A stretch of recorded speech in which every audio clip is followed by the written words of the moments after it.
সত্যের একটা শক্তি আছে, যে যত ষড়যন্ত্র করুক সত্য বেরিয়ে আসবে। আর একটা কথা আপনাদেরকে বলবো, যারা এইসব কথা বলেন বা বুঝেন বা চিন্তা করেন, কোনো ঘটনা বিচ্ছিন্ন কোনো ঘটনা নয়, এর পিছনে একটি ইতিহাস থাকে। ইতিহাস থেকে যদি আপনি চিন্তা করেন আমরা ইতিহাস ভুলে যাই, তাহলে বুঝতে পারবেন কোথায় কীভাবে হয়েছে। যেটা আমি বললাম, বারংবার আমি একটা কথা বলে আসছি, এই সংস্কারটি শুধু নির্বাচনের সংস্কার নয়। নির্বাচন ব্যবস্থা, ভালো নির্বাচন ব্যবস্থা অনেক সময় আমরা আন্দোলন করে পেয়েছিলাম। আমরা যখন 15ই ফেব্রুয়ারি 1996 সালে একটি একদলীয় নির্বাচন হওয়ার অবস্থা হয়েছিল, সেটাকে মানুষে বর্জন করেছিল। তারপরে আবার কেয়ারটেকার গভর্নমেন্ট হয়েছে এবং সেখানে একটা সুষ্ঠু নির্বাচন হয়েছিল 96। আবার এসে 2001-এ সুষ্ঠু নির্বাচন হয়েছিল কেয়ারটেকারের আমলে, কিন্তু আবার এসে 2008-এ সুষ্ঠু নির্বাচন হয়েছিল। কিন্তু সুষ্ঠু নির্বাচনের পরে সঠিক অর্থে কি আমরা সুষ্ঠু রাজনীতি পেয়েছি? কেন পাইনি? এটা কি খালি শুধু জাতীয় পার্টির কারণে? আমরা সংবিধান তৈরি করেছি এমনভাবে এক ব্যক্তির হাতে সম্পূর্ণ ক্ষমতা দিয়ে দিয়েছি। এক ব্যক্তি, উনি শুধু নির্বাহী প্রধান নয়, উনি পার্লামেন্টের প্রধান, উনি বিচার বিভাগের 99 ভাগ ওনার, সমস্ত প্রতিষ্ঠানকে উনি নিজের ইচ্ছা মতো গড়ে তুলতে পারেন, নিজের ইচ্ছা মতো চালাতে পারেন। সেই অবস্থায় লর্ড এটনের একটা কথা আমি বারংবার উল্লেখ করতে চাই। এটা ঐতিহাসিক ইতিহাসবিদ, একজন রাজনীতিবিদ, উনি একটা বিখ্যাত উক্তি যারা সারা বিশ্বে এখন বিভিন্ন জায়গায় একটা উক্তির জন্য তাকে স্মরণ করে মানুষ। কি বলেছিলেন? Power tends to corrupt, absolute power corrupts absolutely. Power, ক্ষমতা পেলে মানুষের দুর্নীতির দিকে যেতে পারে, যাওয়ার সম্ভাবনা থাকে। আর অ্যাবসলিউট পাওয়ার দিলে নিশ্চিতভাবে সে সম্পূর্ণভাবে দুর্নীতিগ্রস্ত হবে। আমরা সম্পূর্ণভাবে দুর্নীতিগ্রস্ত করে আমরা একটা সংবিধান তৈরি করেছি এবং সেই সংবিধানকে আরও ক্ষমতা বাড়ানোর জন্য বারংবার পরিবর্তন করেছি। কে করেছে? একে আওয়ামী লীগ করেছে?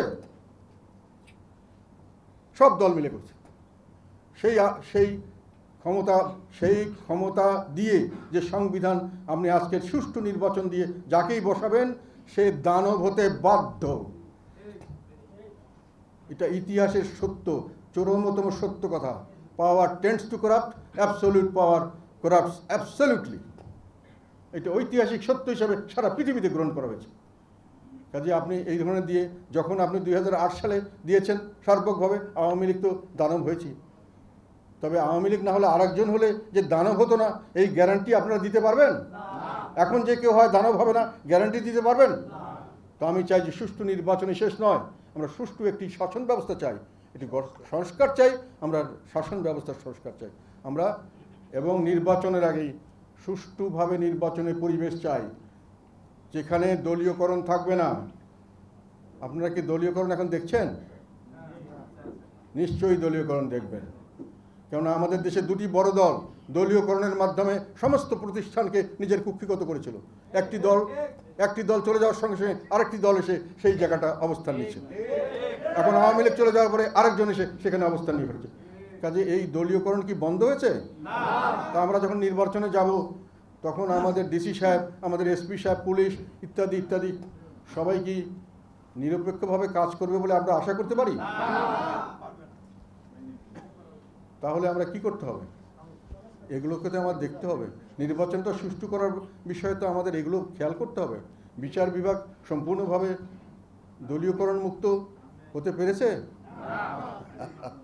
পেরেছে একটা দিকে, মানে এক দল চলে গেলে আরেক দল, এক দলীয়করণ থেকে আরেক দলীয়করণে আমরা ট্রান্সফার হয়েছি কিনা এটার বিষয়ে সংশয় হয় না? অনেক মামলা হচ্ছে, লক্ষ লক্ষ হাজার হাজার মামলা। তো এইসব কথার জন্য আমি বলতে চাই যে এগুলো জিনিস ঠিক করতে হবে। সংবিধানের ব্যাপারে আরেকটি ব্যাপারে অনেকে অনেক প্রশ্ন করছেন। আমি একটা কথা পরিষ্কার বলতে চাই, সংবিধান পরিবর্তন করতে হবে। সংবিধান যেটা আছে সেটাকে পরিবর্তন করা যাবে যদি পঞ্চদশ সংশোধনীকে বাতিল করা হয়। পঞ্চদশ সংশোধনীতে এমন অনেক জিনিস আছে যেটা সংবিধানের 1/3 কোনো সময় পরিবর্তন করা যাবে না। এই কথাটি কোনো যুক্তিসঙ্গত কথা নয়। কাজেই এটার বিরুদ্ধে রিট হতে পারে, এবং এইটার বিরুদ্ধে রিট হলে একটা বড় টেকনিক্যাল মিস্টেক আছে এই সংবিধান সংশোধনে। সেটা আমি আইনজ্ঞ না, তবে বলছি, সেটা হলো যে তখন নিয়ম ছিল সংবিধান সংশোধন করার পরে এটাকে গণভোটে দিতে হবে। সেই গণভোটে আওয়ামী লীগ সরকার এটাকে দেয়নি, ফলে টেকনিক্যাল একটা মিস্টেক আছে। এটা যদি কেউ রিড করে, আমার ধারণা হয়তো মহামান্য বিজ্ঞ আদালত এটাকে মঞ্জুর করবেন। তাহলে যদি